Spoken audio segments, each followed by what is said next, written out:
Halo, selamat siang teman-teman. Balik lagi di vlog saya ya. Kali ini saya cuma mau ini aja sharing-sharing mengenai mungkin kekurangan yang ada di Innova bensin ini gitu loh. Kan saya udah pegang 8 tahun, jadi saya mau sharing aja sih. Jadi mungkin teman-teman juga merasakan atau enggak, atau mungkin ada yang lain selain yang saya rasakan. Teman-teman saya kasih tahu saya juga gitu. Kekurangannya itu yang maksud saya itu yang mendasar ya. Maksudnya dari pabrikan memang nggak memang dari sana udah begitu gitu, nggak bisa belum bisa, ada yang bisa dirubah, ada yang nggak bisa dirubah. Nah teman-teman saya mau kasih tahu aja sih sekedar sebagai pengetahuan juga. Nah ini kekurangan pertama ya yang sulit dirubah. Ini saya udah catat. Pertama itu transmisi yang Innova bensin lama ini dia cuma 4 speed.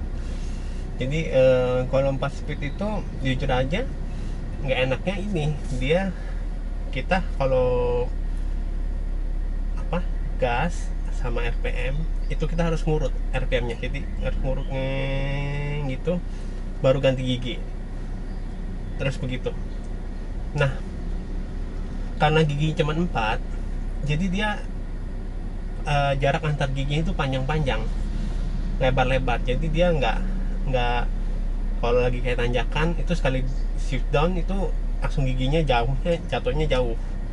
Sedangkan kalau giginya lebih banyak tuh lebih enak, jadi dia lebih cepat, lebih enteng, jadi naiknya gitu, ganti gigi lagi gitu. Nah itu yang membuat jujur aja yang membuat mobil jadi ngeden itu salah satunya dari transmisi itu.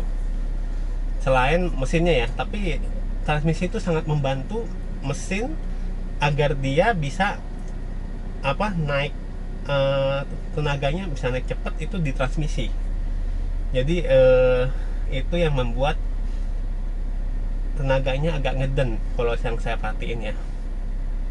Nah itu kekurangannya juga selain itu dari transmisi itu yang pas speed itu dia jeleknya karena dia jaraknya jauh-jauh antar gigi.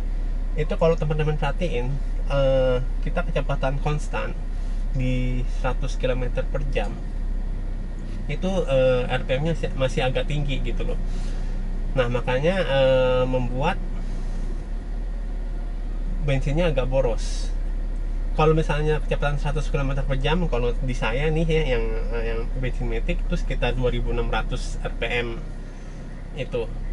Kalau misalnya bisa lebih rendah di 100 km per jam, misalnya 2200 atau 2100, pasti lebih irit bensinnya, karena mesin putarnya lebih lambat, lebih kecil, nggak perlu gede-gede. Terus kalau misalnya teman-teman perhatiin, kalau yang 4 speed ini dia pas ganti gigi tuh agak jauh, nah itu yang membuat juga bensin lebih irit, maksudnya bukan irit, dia lebih boros, karena dia harus lebih tinggi dikit RPM-nya baru turun. Sedangkan kalau giginya ada banyak, ada 6, dia lebih rapet. Naik RPM dikit, ganti gigi lagi masih enteng, RPM bawahnya masih enteng. Jadi itu yang membuat salah satunya bensin boros, karena jarak antar gigi itu lebar-lebar gitu. Itu yang agak susah dirubah ya kalau menurut saya ya, karena dia jadi satu mesin. Sebenarnya bisa dirubah pakai transmisi Innova Reborn gitu yang baru, yang 16 speed, cuman itu sangat repot jujur aja, karena mesti beli transmisi, terus kedua mesti beli ECU nya juga yang baru, ECU Innova bensin Reborn itu mesti dipasang lagi, itu perlu biayanya lumayan gitu loh, bukan biaya murah ya, bisa tapi sangat-sangat lumayan, mungkin 20-30 juta bisa habis gitu. Jadi itu yang membuat kelemahan di Innova bensin lama ini, yang matic khususnya.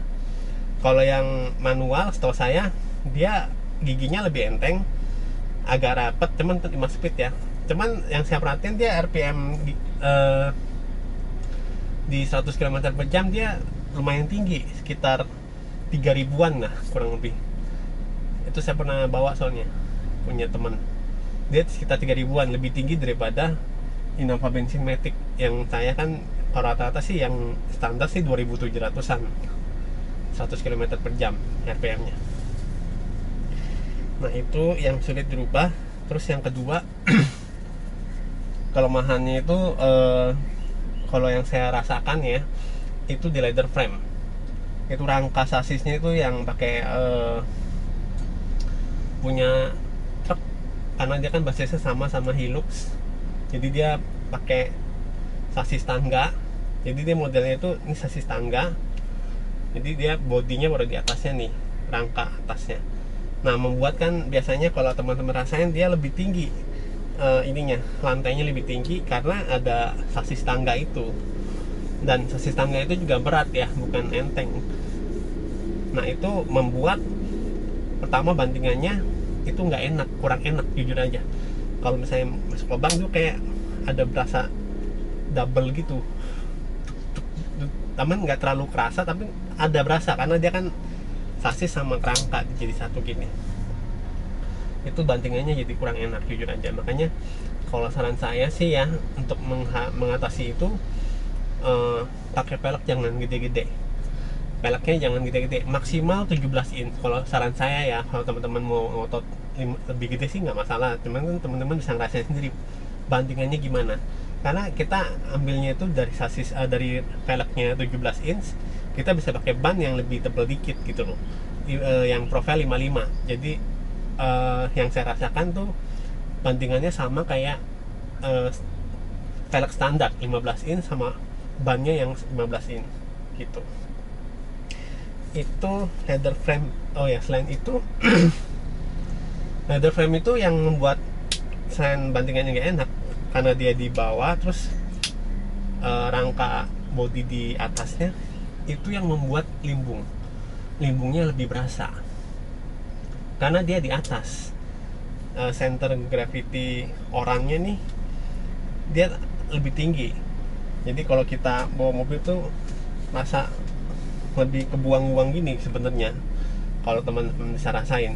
Makanya kalau saya kan sekarang udah pakai kursi yang ini ya, Fortuner VRZ nih, jadi dia lebih rendah.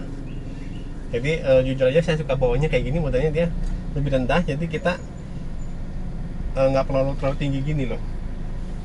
Itu membuat kita lebih nyaman, nggak gampang kayak kelempar gitu. Kalau misalnya lagi tiba-tiba belok itu nikung agak cepet, bisa aja kalau yang agak yang lama, yang kursi yang lama dia agak tinggi, kita agak ngegeser gini nih, gini. Makanya itu yang membuat nggak enak limbungnya itu leather frame itu kalau menurut saya. Karena mobil-mobil yang passenger itu biasanya sih pakai ini ya, pakai monocoque. Monocoque tuh lebih enak jujur aja, bandingannya lebih enak dibandingin leather frame ini gitu loh. Oke, itu untuk leather frame. Sama kekurangan tadi transmisi ya, 4 speed itu ya. Nah kalau yang lain yang bisa dirubah itu yang masih bisa kita usahakan lah istilahnya. Salah satunya yang kurang bagus itu ini, Viscofan. Viscofan itu membuat mesin jadi lebih berat muternya. Makanya mobil-mobil sekarang khususnya yang bensin ya, itu semua pakai electric fan. Jadi dia tuh enteng, putaran mesinnya tuh nggak ke hambat di Viscofan. Viscofan itu berat. Makanya kenapa saya sekarang udah pakai electric fan, itu udah beda. Kalau teman-teman pernah bawa kayak Avanza gitu kan, Avanza kan udah pakai electric fan tuh, wah itu tenaganya lebih instan gitu loh, cek gitu loh. Kita gas tuh lebih cepat maju gitu loh. Nah itu yang membuat salah satunya kekurangan di Innova bensin ini. Kan teman-teman tahu sendiri ya, kalau Innova bensin itu torsinya nggak terlalu besar. Nah, karena torsi nggak terlalu besar, dia juga kemakan di viscofan itu gitu loh tenaganya.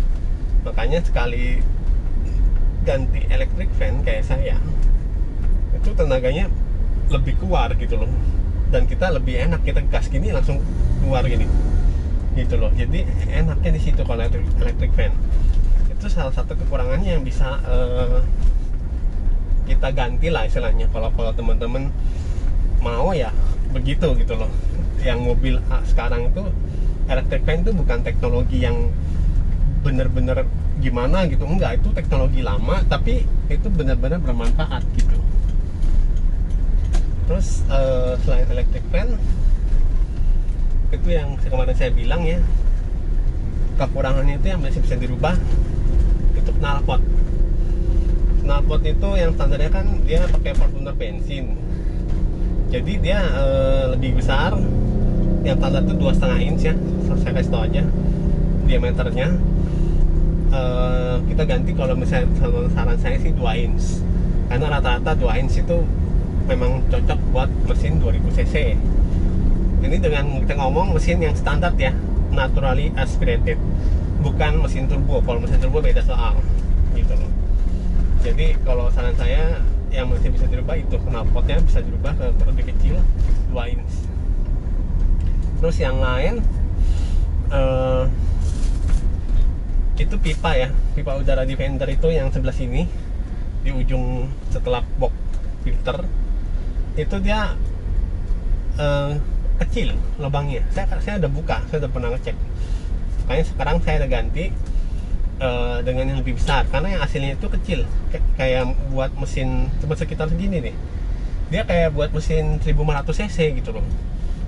Makanya setelah diganti dengan yang lebih besar, itu tenaganya, asupan udaranya lebih banyak. Jadi kita gasnya itu nggak perlu dalam-dalam, jadi gas sedikit dia sedotnya udah besar gitu, udah banyak.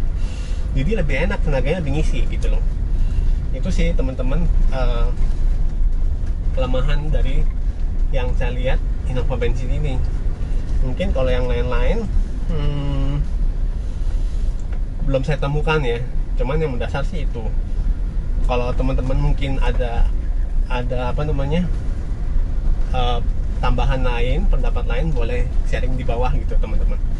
Saya sih kita mau sharing-sharing aja nih, soalnya saya juga sama-sama masih belajar ya, bukan yang orang expert gitu, enggak. Jadi kita saling-saling belajar. Kalau ada yang kurang bisa saling bantu lengkapin gitu kan. Kita tujuannya, kalau saya pribadi tujuannya kita sharing begini biar kita bisa membuat mobil kita lebih nyaman. Mau itu dari mesinnya biar lebih enak gitu, juga dari yang lain-lainnya gitu, dari bandingannya, mungkin shockbreakernya apanya gitu. Ini sekarang lagi turun, lubangnya lumayan besar nih, kayak mau pelan-pelan. Jalannya nih deket rumah saya nih sih lumayan soalnya. Gitu. Jadi sementara sih gitu dulu ya untuk kekurangan di Innova bensin khususnya tahun lama. Kalau teman-teman ada mau tambahin boleh. Kalau yang baru sih, yang Innova bensin baru, kalau yang saya pernah lihat, dia meskipun jujur aja lebih berat, karena kan dia tambah sekitar 150 kiloan sampai 200 kilo ya, karena header frame-nya itu lebih tebal atau gimana, saya kurang tahu. Tapi dia dibantu sama transmisinya itu 6 speed. Nah 6 speed tuh enaknya kita enteng, gasnya itu gigi satu itu giginya itu enteng, rapet-rapet, jadi enak gitu loh. Kalau yang ini kan terlalu jauh-jauh jaraknya, jadi mau nggak mau mesinnya yang kalau saya mesinnya yang digenjot gitu, maksudnya dikuatin tenaganya biar yang bisa mengcover transmisi yang standar itu, yang jaraknya jauh-jauh gitu. Jadi untuk sementara ini itu dulu teman-teman videonya. Kalau ada yang kurang saya minta maaf. Ntar kalau ini bisa ngobrol-ngobrol lagi di Instagram saya Chris_Innova ya. Ya, makasih sudah nonton video saya. Sampai jumpa di video selanjutnya.